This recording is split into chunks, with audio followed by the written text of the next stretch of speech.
विलायत न्यूज़ में आपका स्वागत है। देश विदेश, मिडिल ईस्ट और इस्लामी देशों की अहम खबरों के लिए आप देख रहे हैं हमारा ख़ास प्रोग्राम वर्ल्ड बुलेटिन की शुरुआत में नज़र डालेंगे आज की अहम सुर्खियों पर।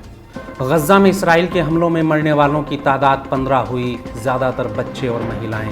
मोसाद का कातिल ग्रुप फिर एक्टिव, वेस्ट बैंक में 2 जवानों की हत्या, प्रतिरोधी दल भी जारी करें इसराइली नेताओं की लिस्ट। हिजबुल्लाह ने किया जिहाद इस्लामी के समर्थन का ऐलान, जवाबी हमलों के डर से इसराइल में हाई अलर्ट। कांगो में सैलाब के बाद हज़ारों लोग लापता।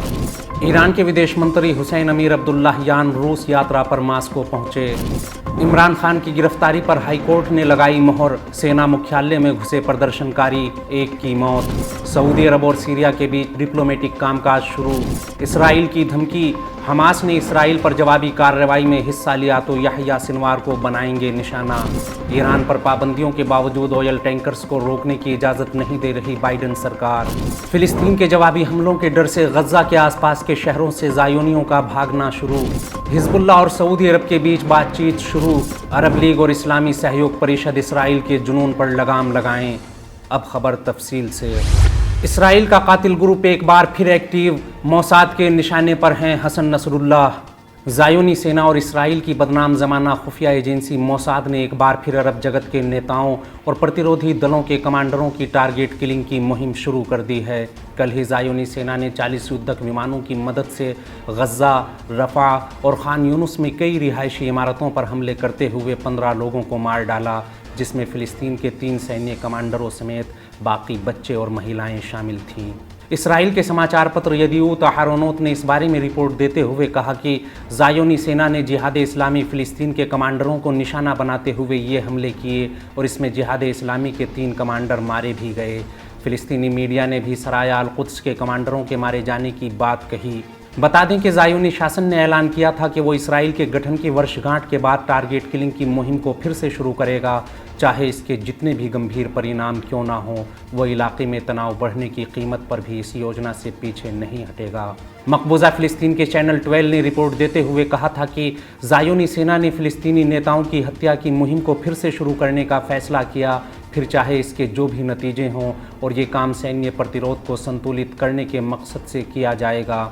चैनल 12 ने अपनी रिपोर्ट में दावा किया कि ये योजना गज़ा, लेबनान, सीरिया, वेस्ट बैंक समेत हर मोर्चे पर लागू होगी और हमारी हिट लिस्ट में साले अल आरोरी, याह्या सिनवार, अकरम अल अजवरी, मरवान ईसा जैसे कई नेता हैं। ज़ायोनी चैनल 14 ने भी ऐसी ही रिपोर्ट के साथ एक अलग लिस्ट जारी की, जिसमें हिजबुल्लाह लेबनान के general secretary Sayyed Hassan Nasrallah के साथ साथ फ़िलिस्तीन के हमास के याह्या सिनवार, साले अल आरोरी और जिहाद इस्लामी के प्रमुख ज़ियाद नुखाला का नाम भी शामिल है। ज़ायोनी सेना का भी सारा ध्यान साले अल आरोरी पर है। तल अवीव इस मर्द मुजाहिद को तेहरान, गज़ा, बैरूत और बैतुल मुक़द्दस के बीच राब्ते की सबसे मजबूत कड़ी मानता है।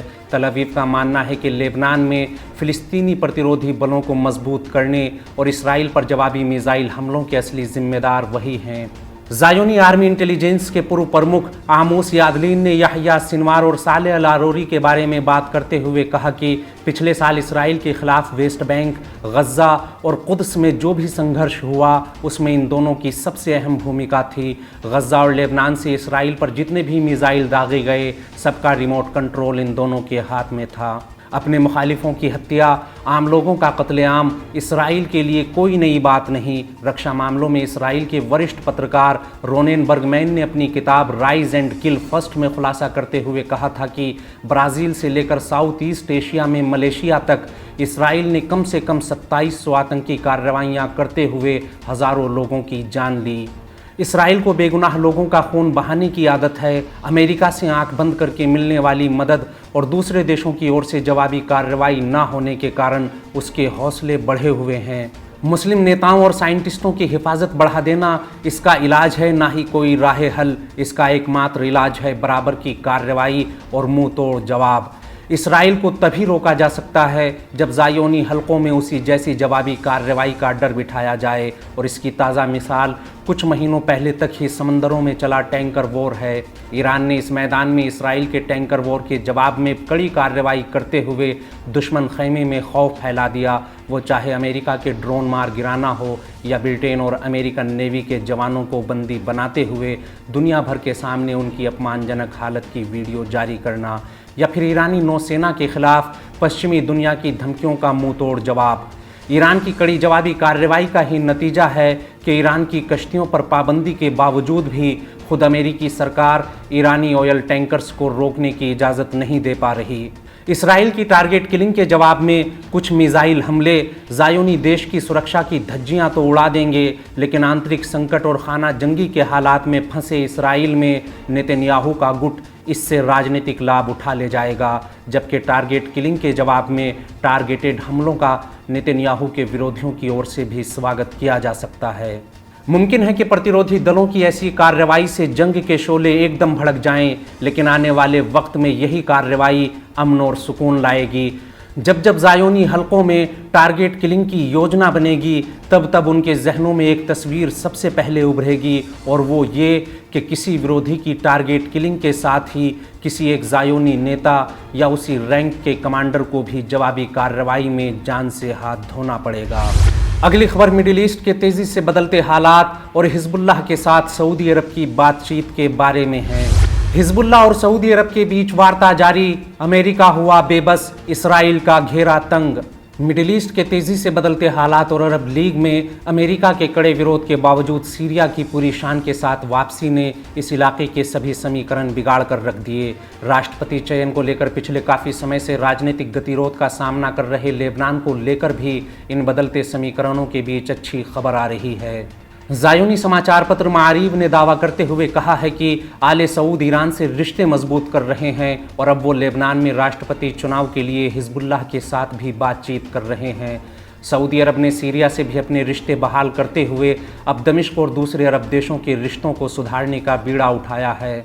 मारीव ने कहा कि 11 साल तक चले सीरिया संकट के बाद अब सीरिया के लिए अरब लीग के दरवाजे खुल गए और अरब लीग ने खुले दिल से दमिश्क का इस्तकबाल किया है। और कमाल की बात यह है कि मिडिल ईस्ट में बड़े बदलाव का ये काम किसी और ने नहीं बल्कि सऊदी अरब और उसके युवराज मोहम्मद बिन सलमान ने किया है। ज़ायोनी न्यूज़पेपर ने कहा कि बिन सलमान ने अमेरिकी राष्ट्रपति जो बाइडन को रीजनल डिप्लोमेसी का पाठ पढ़ाया और इलाके के सारे समीकरण बदल कर रख दिए। रियाज और ईरान के रिश्ते बहाल होते ही हम इसराइली हैरत में पड़ गए। सऊदी युवराज ने नेतन्याहू और बाइडन के बीच बेहद नाजुक रिश्तों के बीच हमें बहुत ज़्यादा गैर यकीनी हालात में छोड़ दिया। इसराइल के लिए कठिन मरहलों और ज़ायोनी लॉबी की हार का जिक्र करते हुए मारीव ने कहा कि हम देख रहे हैं कि मिस्र और जॉर्डन भी ईरान के साथ अपने रिश्तों को मजबूत करने में जुटे हुए हैं, जिससे इसराइल के खिलाफ ईरान का घेरा और तंग हो जाएगा।